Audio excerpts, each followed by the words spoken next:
dama la bëggoon a laaj islam nan la saisir question pétrole ba pare nga wane aussi lu tax tey jii nii comme politiciens yi nii jëlee sujet bi en fait approprié ko lu tax islam waxul ci sujet bi quoi ba nit ñëpp mën ci jot loolu laa bëggoon tey nga leeralal ma loolu. waaw jërëjëf docteur Ousseynou Ka. alhamdulilahi rabbil alamin maa ngi sant yàlla bu baax a baax. ci ak di am honneur. di partager ak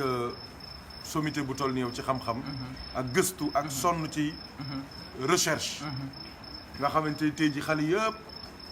ak mbokk yi fi toog yëpp. ils ont envie d'être à ta place ci côté njàng ak côté diplôme. macha allah ñoo ngi leen koy ñaanal yéen ñëpp. question bi nga posé question bu ko gën a am solo. je crois que amul fi mu ne nii. ndax comme ni nga ko waxee c'est les questions de l'heure. man toujours damay wax ne pétrole richesse la wala ressource la. mais ñun en tant que croyant en tant que musulman sunu foi lim ñu jàngal mooy richesse bu mënti am ci kaw suuf wala ci biir suuf wala ci jaww ji ki ko def mooy yàlla ñun loolu lañ gëm te loolu sax mooy li am. donc ñun foofu la ñuy partir foofu la ñuy doxee toujours. donc yàlla subhanahu wa taala dafa joxe nag ay richesse. dafa am ay richesse matérielle. ak ay richesse spirituelle. ñun nag religion lañ boo xamante ni ñàkk dégg suñu diine. moo tax ñu di appesantir toujours ci richesse spirituelle bi fekk la religion musulmane dafa nekk une religion de synthèse ndax thèse amoon na ci judaïsme antithèse am ci christianisme islam war a nekk nag la synthèse. soo gisee judaïsme dafa am benn une sorte de matérialisme bu ko xaw a illustré. nga ñëw ci christianisme ñoom it dafa mel ni dafa am une sorte de spiritualisme bu ko xaw a affecté ndax ñoom am na ñoo xam dañuy dem ba du ñu am soxna du ñu am doom du ñu am dara ngir bëgg yàlla. léegi nag nga ñëw ci islam ne da nga war a am spiritualité ba noppi am matérialité donc richesse matérielle bi ni nga ko war a amee noonu nga war a amee richesse matérielle bi spirituelle bi. qu'est-ce que je veux dire par là un jour mus naa wax ay mbokk man leen l'islam ndekete du religion pauvre yi. mu jaaxal leen lool ñu ne ma waaw lu tax man leen nit su amul ngor mën naa bañ a seede ne yàlla ashhadu an la ilaha illallah ashhadu anna muhammadur rasulullah il faut nga am ngor te ngor léeg-léeg soo ñàkkee jaay sa ngor du dëgg kon l'islam du religion pauvre. ma ne julli xel mu dal la am na façon ñàkk yoo xam te ne doo ko amee doo kàbbaree doo xam looy tari kon l'islam du religion pauvre yi. bu ci topp woor xam ngeen ni li ñuy dépensé ci ñetti weer dañ koy dépensé ci benn weeru koor kon l'islam du religion ku ñàkk. azaka ku ñàkk sax du ko génne far yow lañ koy jox. dem Màkka nag moom léegi jaratul wax ndax 3 millions la te at mu jot muy gën a yokk ñu ne waa d'accord nañ kon l'islam dafay nekk une conjugaison de la richesse spirituelle et de la richesse matérielle.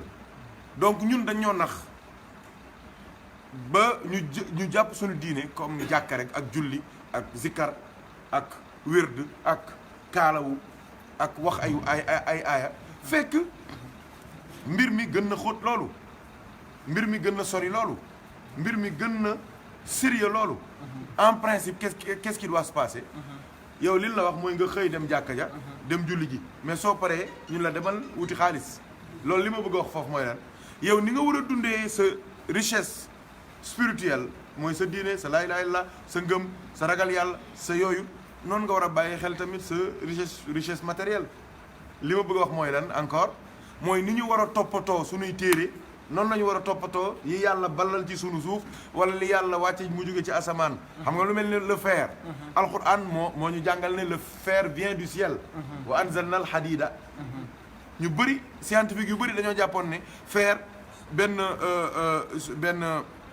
processus de fabrique de réalisation la bu am. alxuraan moo ñu jàngal ne léegi la scientifique soo ko découvrir ne ni taw di wàccee noonu la fer di wàccee. d'accord donc l'islam daf ñu wax ne ñu nañu gëstu suñuy richesse. nañu gëstu suñuy njariñ. yàlla daf ñu wax ne ñu yaa ma'sharal jinni wal insi in istata'tum an tanfuzu min aqtari samawati wal ardi fanfuzu la tanfuzuna illa bi sultaan. yàlla daf ñu wax ne ñu siru fil ard bouger leen ci àdduna bi ngeen xool li xew. yàlla daf ñu dem ba ñu wax ne wa fi anfusikum afala tubsirun bal insaanu ala nafsihi basira afala yanzuruna ila al ibili kayfa xuliqat suñu yàlla waxee nañu xool leen le chameau. xool leen le ciel. xool leen la terre. xool leen les montagnes. mais pour ñu dem julli jë. montagne kii duñ fa julli. chameau duñ julli chameau duñu lu ñu yokk ci yàlla waaye daf ñëw bëgg a xamal nañu ni ngeen di toppatoo seen diine noonu ngeen war a toppatoo seen àdduna. yonent bi sallallahu alayhi wasallam dafa wax ne jaamul sa borom comme si da ngay dee suba waaye préparer sa àdduna ba mel ni da ngay sax ba faw fii ci kaw suuf. mu ne du yàlla waroon tukkal àdduna nga xam ni yuuxu nañu yuuxu gii tukkal àdduna yonent nee na nga waroon a saxal ab garab nga waroon koo jëmbat nee na jëmbat ko. sallallahu alayhi wasallam loolu kon kuy wax jëmbatu garab dina bàyyi pétrole. kon ñun dañ ñoo nax c'est on a une compréhension. tronquée de notre religion, une compréhension effritée, une compréhension incomplète de notre religion, une compréhension partielle de notre religion. loolu moo tax ñu bëgg a jël yëf yi wéetoo ko ñun ñu bàyyi ñoo jàkka yi ak jullikaay yi fekk ne Seydina Muhammad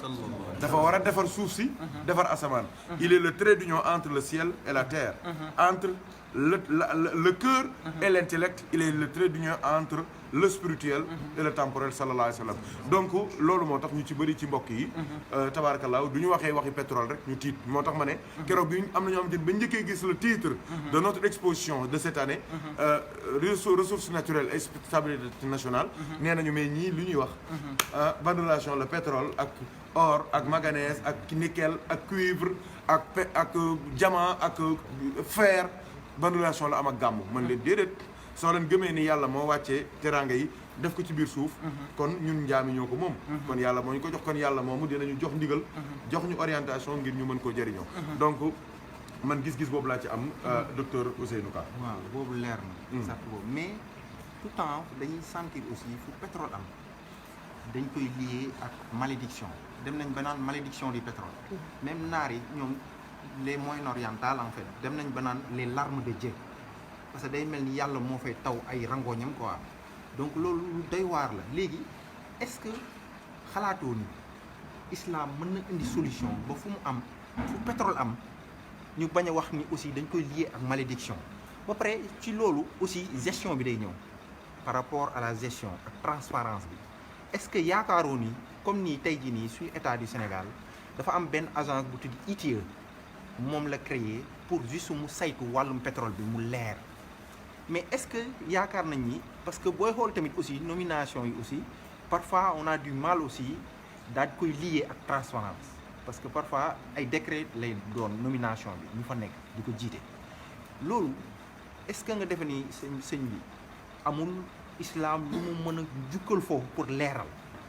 c'est-à-dire lu mën a tibbal wala lu mën a sànni pour leeral loolu lépp ba nit ñi mën cee jot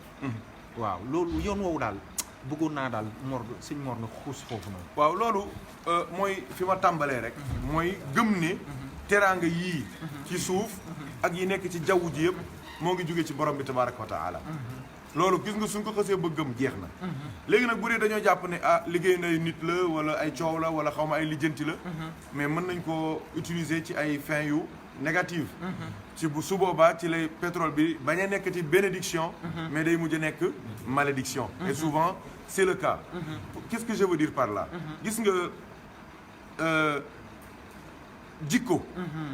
yar teggin ngëm bàyyi xel ëllëg yawmal qiyaama bàyyi xel bàmmeel ay façon la yoo xamante ni ay valeur la yoo xamante ni fa tabarakallahu képp koo xamante ni jiitu na ci yow loolu la mënti jox di nga bàyyi xel ëllëg yawmal qiyaama mais ki nga xamante ni nee na li muy yëngatu fii la yem ci àdduna xelam ak xalaatam nekkul ci bàmmeel jàppul ne du ëllëgee yawmal qiyaama dina rendre compte ci la mu doon def mais kooku loo ko mënti jox da koy yàq pourquoi parce que day jàpp ne moom droit am la moo ko moom du jàpp ne ñëpp ñoo ko bokk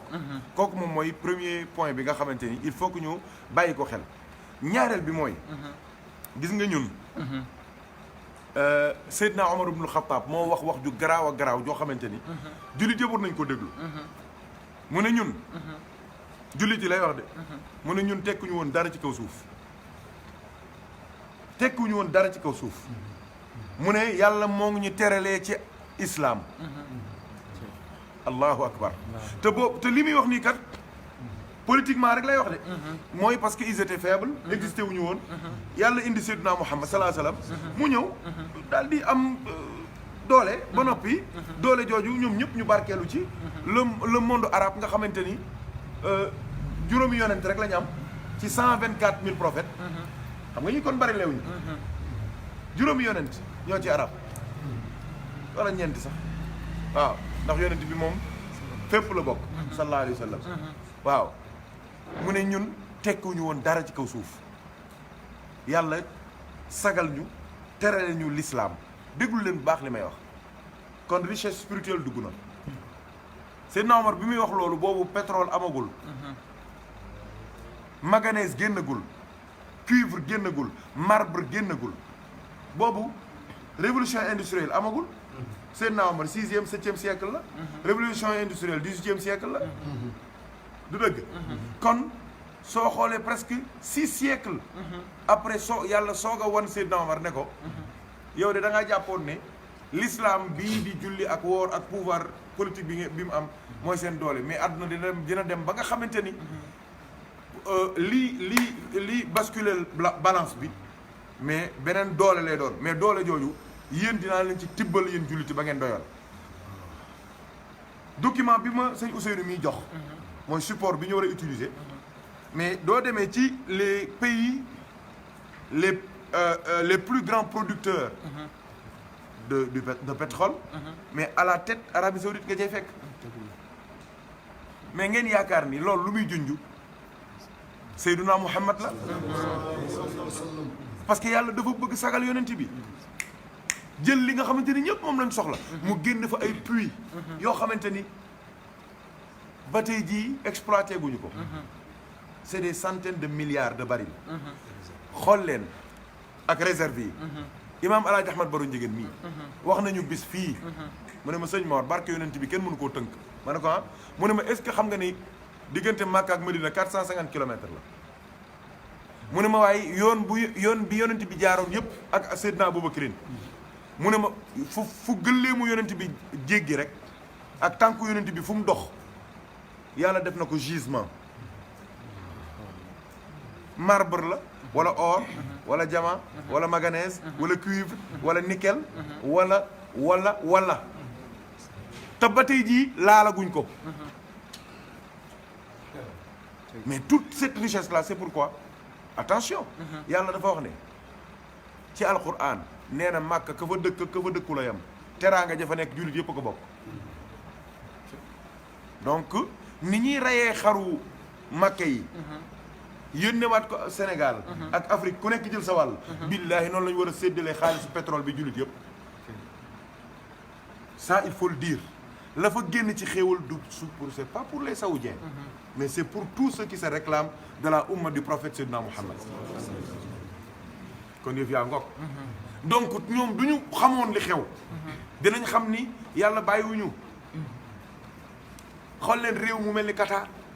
bi am pétrole utiliser ko ni mu ko war a utiliser en 10 ans 50 ans ñu bokk ci mastodonte yi gën a mag ci économie gis nga loolu xañ bi kii mbir bi du texe rek da ngay texeel kon tey ji ñoom fa yëf ya gën a bare suñ xamoon message bi yàlla yónnee ci ñoom ne leen lii dama leen ko jox ngir l'islam am doole ba faw benn jullit bañ a pauvre benn jullit bañ a ñàkk dafa am benn boroom xam-xam benn waay daf ko woo ci télévision arabe yi ne ko waaw oustaz nit ñi di ko laaj daal ay question muy réponse mooy laaj tontu bataaxal xaw ma waa benn waay woo ko ne ko ndax koo xamante ni xëddoo amooloo ndogoo amoo ndox mu set sax moo naan yaag nag yi yéen a bokk fi ngeen di naan mu ne ko te nga war a yéene sa wooru suba mu ne ndax kooku am na koor déggal mu ne ko ndax kooku am na koor dégg ngeen li muy bëgg a junj boroom xam-xam bi dafa yuuxu jooy ne ndekete am na ci xeetu yonent yàlla Muhammad ñuy woor te amuñu lu ñu dogoo ak li am fii ci alal pétrole ak or ak diamant oto yi ñuy dawal rey ay nag miswi ko di xewlu di dem Las Vegas ak Italie ca casino ya di def ay boule ay 10 milliards 10 millions 10 000 euros benn boule boo sànni di wut ay jigéen di jënd ay wine yoo xamante ni benn butéel bi mën nga cee dundal 20 junni nit li ma bëgg a wax foofu mooy yàlla li ko waroon yëpp def na ko waaye ñam jox pour ñu séddale ñoon na ci yëf ya donc loolu duñ ko jëloon force boobu comprendre ko noonu benn pauvre du am ci umma Seydina Muhammad léegi nag yàlla nag du wàcc di jox kenn ceeb kenn ku ci nekk da lay wàcceel taw jox la suuf jox la wér jox la jom jox la xel nga war a dem góorgóorlu nag dem bàyyi ji ñu nit yàlla jox nañu doole ñun jullit yi même foofu bëggoon naa ubbi benn bunt waaw parce que ñun d'ici 2021 dañu commencé génne suñu première baril de pétrole waaw njariñ woowu est-ce que yaakaar nga ni suñu xalaatee teg ci solution islam est-ce que mën na wàcc ci jaam yi waaw ba mën a changer dëkk bi waaw xam nga dañ ne les erreurs dans la vie sont instructives et constructives dégg nga sama waa ji li ma waxoon ne ba waaja ñëwee yaakaar ni piscine la mu daal di jiital dox ga dugg nit dal ci biir bopp ba toj mu ne mbokk ma yegsil ñëwal ndox mi dafa bëri ma ne ko déedéet ndox ku ci dugg da ngay dégg paccax ma ne ko dégguma paccax sëñ bi du ma ñëw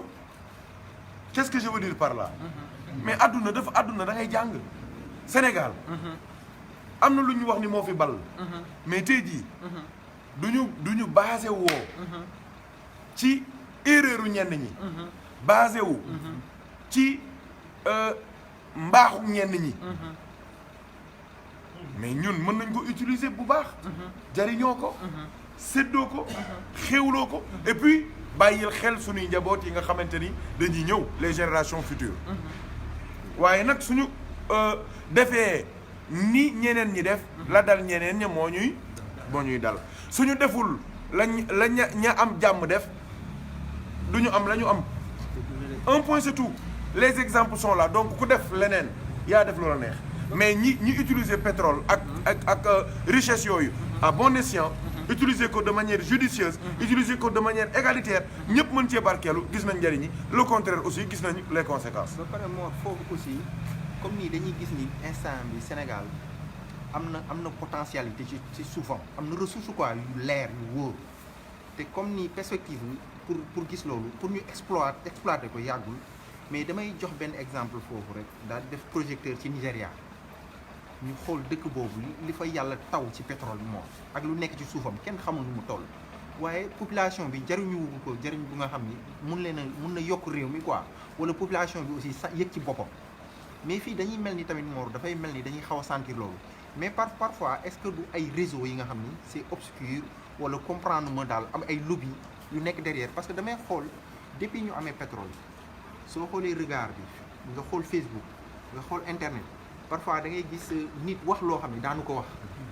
ngay xool ci biir même bi ci biir kii këru diine yi da ngay gis benn sànni fële kii sànni fële loo xam ni daan ñu ko gis Sénégal est-ce que yaakaaroo ni amul benn influence bi nga xam ni nit ñi nga xam ni jariñu dara Sénégal dañ leen utiliser juste ce sont juste des instruments pour taal dëkk bi man dama mel ni loolu dama ko ciy jàng yow noo ko gisee quoi. waaw mais loolu l'histoire nous a appris. attention. dama wax ne.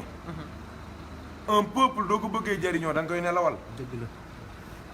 soo leen gisee yàmbaa ji ni mu tasaaroo ci réew mi fii. gis ñun ñu nekk ca France mënuñoo am Canal Plus. chaîne yi ngeen di gis yëpp ñun mënuñu ko am. te yéen ngeen di am 2000 francs. te doo amee xarit sax dootoo ko jël. ñëpp mën koo am. C'est pourquoi. C'est pour que les jeunes passent toute la nuit à regarder la télévision. Comme ça du ñu xëyee ils sont pas en forme. Ils sont pas capables de se poser les bonnes questions, hein, de se remettre en cause, de réclamer leurs droits. su ko defee du ngoon jotee nga dem fubali ji ba tas dem doxantu ji guddi gi soo ñëwee dem soirée wala yooyu dootoo tal dara. yow ci routine bi ngay nekk ba xal ko. bi ci des juñu na ko gis nga ñun. Afrique. xaw ma kañ la ñuy yeewu. yaakaar naa jàng ngeen li ñuy wax la balkanisation. te pays Balkan yi la de waaye yéen jàngoon ngeen tamit li ñuy wax la conférence de Berlin. où l'Afrique était comme un gâteau ñu koy séddoo et l'Afrique était absente de ce partage. léegi nag colonisation boobu dafa am lu ñuy wax néocolonialisme dafa am beneen façon bu am léegi nag dafa am soft way ak hard way. soft way bi mooy dañuy ñëw neexal la jox la xaalis convaincre la di pomper di yóbbu nga dëgër bopp qu'est-ce qu'ils font mais dañuy jël kee jàmb kii jàmb ka ca des jox kii arme jox kee ka ca des su ko defee li ñuy wax diviser pour mieux régner dans tous les pays noonu lay demee léegi nag su ko defee li gën a graaw mooy pétrole ak yenn ressources yi souvent dañuy anticiper seen da ngay ñëw génne par exemple 600 millions pour rek gëstu ndax am nga wala doo am soo amee gagné nga soo ñàkkee tamit nga dem gëstu jiwaat ñun perte lañ koy woowee mais ñoom duñ ko woowee perte. léegi ah. waaw lu mel noonu lay nuróol donc léegi déglu leen bu baax li may wax gis nga 600 millions du dara ci euro. en euro ak ci biir pétrole monde pétrole. 600 millions du dara 1 milliard du dara mais attention ñun ci ñun 50 millions sax alal la. te am na koo xamante ni mu amul 50 000 francs soo ko joxee 5 millions ne ko taalal réew mi mu taal ko te Sénégalais dañoo am capacité boobu pourquoi parce que dañoo mën a wax bari wax te duñu wax lu baax léegi nag ñu bëri foofu la ñuy jaar su ko defee léegi nag levier yi ñuy actionné mooy les sensibilités parce que ñun premier cours bi ñu def Sciences Po suñu professeur bi daf ñu waxoon nañ conflit yii du jeex mukk ñu ne ko yan la mu ne conflit bu jóge ci religion ak conflit bu jóge ci ethnie du jeex day wéy rek ba faw léegi nag moo tax Sénégal qu'est-ce qu'ils font dañu commencé di wax naan tukulóor yeeg joolaa yeeg bambara yeeg wolof yi pour lan ñu rayante bi ci des ñu ne lan kii murit la kii tijaan la kii xaadar la kii laayeen la gis nga ku nekk di yëngal léeg-léeg ñuy wax yoo xamante ni da nga naan kii xanaa daf bi muy wax lii dafa naan sàngara ba mandi wala mu tux yàmba ba mandi waaye pourtant suñ xëyee suba laaj ko mu assumer ay kàddoom nga xam ni lañ ko jox ci suuf ak ña koy waxloo ak ña koy financé mais sëñ bi ñooñu waxaguñ seen tur loolu moo tax nag ñu war a def attention xam li ñuy def xam li ñuy wax suñu dirigeants yi aussi jël seeni responsabilité lépp loo xamante ni mën na indi problème dès à présent ñu jël ay mesures coercitives des mesures yoo xamante ni dafay tegu ci éthique tegu ci responsabilité tegu ci xam-xam tegu ci mën-mën tegu ci tabaarakallahu ay njàngat ak gëstu bu wóor ngir su yàlla defee ñu gis lu ñu war a defar ñu encouragé waaye suñu gisee lu war a yàq nag ñu jël suñu responsabilité teg leen ci yoon ba kenn du taal réew mi ndax du taal réew mi ñun ñëpp a ñàkk waaw comme ça ñu ngi sant Mor même loolu perspective la sax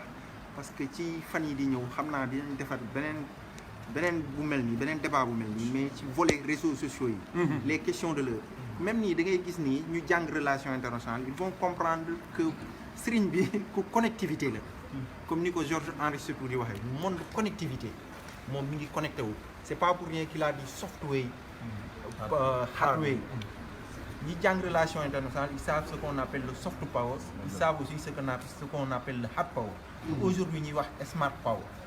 Donc lii du li muy wax nii du caaxaan ñu xam ni benn personne bu nga xam ni du ressource la moo nekk nii di wax li muy wax c'est pas tâtonné.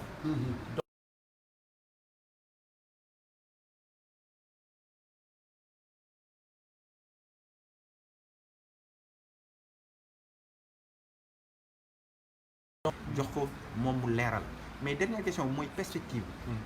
c'est-à-dire que ñun fi ñu jëm nii ëllëg lan lañu pétrole bi mën a jariñ ba pare lan la mën a indil suñu askan est-ce que amul ay limites aussi ci biir yaakaaroo loolu. waaw foofu damay dellu si waat encore ci ne pétrole manganèse zinc cuivre ni ñu koy waxeetee nickel zircon dégg nga fer or yooyu yëpp ay richesse la mais richesse la yoo xamante ni kenn du ko yóbbu bàmmeel déedéet kenn du dee ñu jox la say ay lingots d'or waaw li ma bëgg a wax foofu mooy su insha allahu taala suñu bëggee jariñoo yi yàlla balal ci suñu réew mi dañ koy booleeg suñuy richesse spirituelle xam ni ñun suñu texe dépendrul ci or wala pétrole. Le Sénégal a existé, le Sénégal a brillé, le Sénégal a été respecté, tout a été toujours respecté partout dans le monde. Non pas grâce au pétrole, mais grâce à la richesse de ces hommes, au savoir de ces hommes, au niveau intellectuel de ces hommes, au niveau hautement spirituel de ces hommes. góor yàlla yu mag yooyu borom xam-xam yu mag yooyu mais ñooñu ñoo tax Sénégal briller ne man nag damaa jàpp ne yàlla daf ñoo naroon sauver moo tax mu bàyyi ñu briller ci xam-xam ak ragal yàlla ak yiw ak mbaax ak diine ak ngëm ak jàmm pour lan du yi ñëwee ñu diiñ ñu diiñ xam ne ñun ñoo mën pétrole ñoo mën jogo ñoo mën Sabadola ñoo ko mën te am na réew yoo xamante ni ils sont prêts à échanger leur pétrole à la paix man damay jàpp ne richesse Sénégal bi gën a rëy mooy jàmm dara warul tax ñu yàqu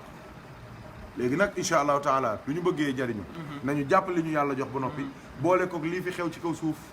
mucc waaye suñu bëggee jàpp ne lépp lii nga suñu teraanga ak suñu lépp mu ngi ci pétrole tax nga gis cette violence verbale dans le champ politique cette violence verbale dans le champ religieux te du dara mooy li ma wax ña nekk ca kaw yëf yi dafa ball ci seen kanam dootul nangoo wàcc ña nekk ci suuf yëf yi ball na ci seen kanam mais dañuy bëgg a yéeg xuloo bi loolu rek la de waaye nag am na ñeneen ñu nekk ci ginnaaw les forces parallèles mooy les leaders de masse sëriñ si ak borom bayre yi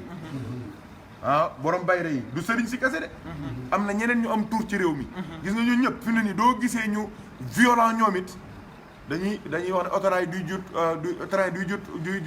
jub gaar day corné dañuy yëglu xam nga yëglu boobu pour lan la pour wax waa nguur gi ne leen sawaay moi je pèse 100 000 hommes Sénégal dama am lu ma fi peese dama am ay taalibe man dama am ay mbooloo kon du bàyyi leen ma xel duñ demee ba war a séddoo man bu leen ma sédd li ngeen di sédd sëriñ diw ndax maa ko mbooloo akay loolu mooy coow li politiciens yi seen coow li yëpp loolu la dañoo bëgg a séddu moo tax fi ne ni ñëpp xoolal mus ngeen a dégg ci réew mu am 100 candidats élection présidentielle loolu amul ci histoire man musuma ko dégg 100 candidats Amérique gii di combien de millions d'habitants mais ils ont 2 candidats France gii duñu am lu mat 6 candidats te 65 millions lañu ñun ñu mat 13 millions am 100 candidats loolu am na lu muy junj mooy kenn ku nekk da ngaa bëgg taxaw laaj soo paree daal ne sa waay man am naa fukki nit bàyyil ma jox la ngir lan du séddoo jote ñu séddoo waaye yàlla na nga ko fekkee ah oui am na loo xamante ni soo ko bëggee def ci doq am réew moo xamante ni ña nekk ca biir sooy wàqi pétrole ba yaa ngi romb ay xabru wala yi yoo xamante ni kenn ku ci nekk sa càngaay ban la suulee rek moo gën a fort tout le pétrole du monde billaahi laa la wax yaa ngi Thiès gaz a fi feeñ pétrole a fi feeñ dama ne nga jël sa ay machine extractrice bokk ñu wàqi gis nga biñ dóoree premier peel yi pour dajji billaahi romb nañu rawdu alaaji Mouhamed Ndiéguène romb nañu rawdu alaaji Ahmad Baro te dama ne ñii waxuma la sax percal bi ëpp na mais suuf si nu tëdd benn pepp suuf bi moo gën pétrole àdduna bi yëpp lii soo ko xamee mais yow yaa mën pétrole déggoo ñu naan diw rendi na xaalis mais paaka ngor mooy rendi xaalis paaka diini paaka bàmmeel paaka sédd ëllëg ci kanamu yàlla mais koo xamante ni jàpp nga ni yow soo amul xaalis tekki woo dara ah parce que tu es pauvre richesse dëgg mooy laa ilaha illa allah muhammadu rasulullah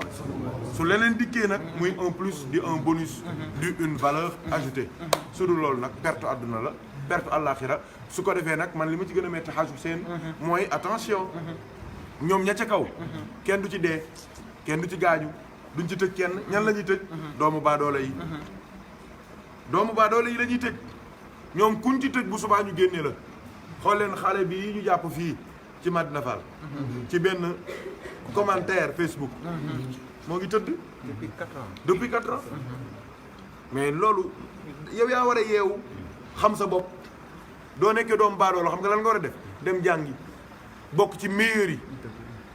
bul dugg ci ay détails parce que inégalité yi la ak injustice bi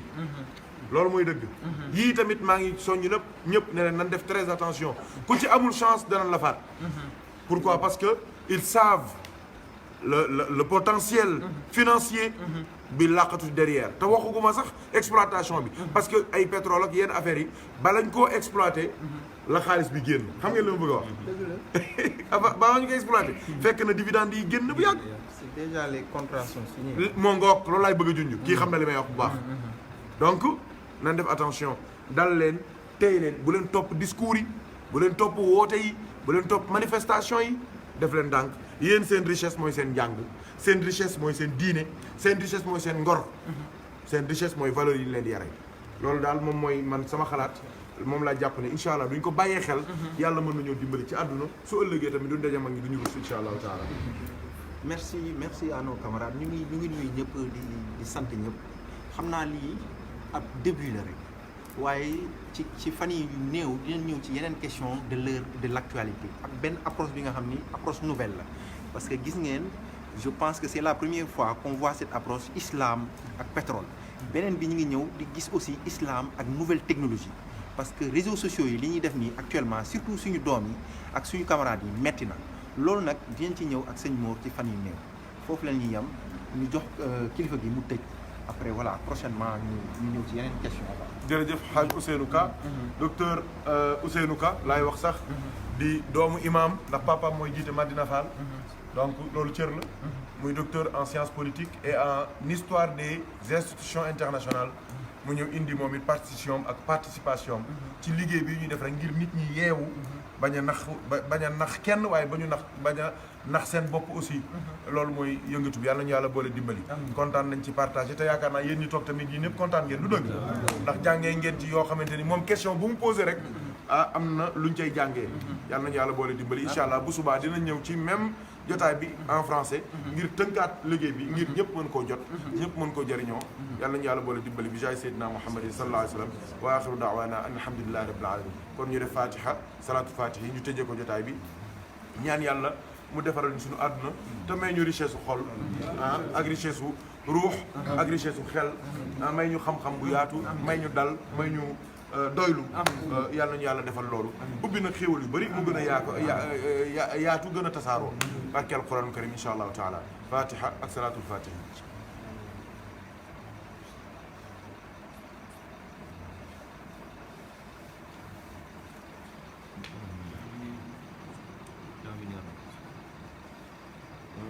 alhamdulillahi rabbil alamin